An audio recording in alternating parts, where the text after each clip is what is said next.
ঘুম থেকে উঠেই চিন্তা করতে হয় সকালবেলা টিফিনে কী করব, দুপুরবেলার খাবার কী করব, দুপুরবেলার খাবারটা খেয়ে আবার চিন্তা করতে হয় রাতের বেলা কী করব।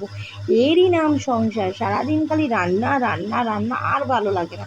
তো আজকে রাতে কী করব আমি ভেবেই পাচ্ছিলাম না। ওদিকে ভাতটা ছিল, সেটা ৩ জনের হবে না, আবার আটা মাখা ছিল সকালবেলার একটুখানি, তাতেও ৩ জনের হবে না।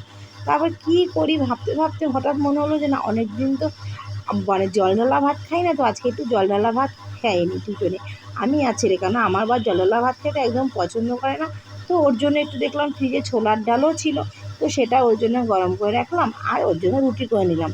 আর আমি আর ছেলে এই আলু কুচিয়ে বড়া, কারণ এর আগে আমি আলু কুচিয়ে বড়া করেছিলাম, তোমার একটা ভেতভেতে টাইপের হয়েছিল, একদম ভালো হয় না, ওই জন্য বড়াটা করতে সাহস পাচ্ছিলাম না। হঠাৎ বড়াটা মেশিনে মানে আলুটা মেশিনে ঘষতে ঘষতে মনে হলো না, জলে একটু 2-3 মিনিট ফেলে রাখি। তো জলে ফেলে রাখতে আলুটা বেশ শক্ত শক্ত হয়েছে, তারপর বড়াটা বানিয়েছি, বেশ সুন্দর হয়েছে, মুচমুচে আজকে বড়া হয়েছে। তার মধ্যে চালের গুঁড়ো আর একটু বেসন দিয়েছিলাম, পেঁয়াজ কুচি, লঙ্কা কুচি আর কালো জিরা, অসাধারণ, সত্যি বলছি বড়াটা খেতে হয়েছিল। এবার থেকে যখনই আমার জল ঢালা ভাত খেতে ইচ্ছা হবে না, আমি ডালের বড়া নয়, আমি আলুর বড়া করে নেবো। আর দুঃখের বিষয় হলো আজকে না বিকেলবেলা বৃষ্টি হয়েছে, অতটা গরমও নেই, ভুলভাল দিনে আমার খাওয়া হয়ে গেছে।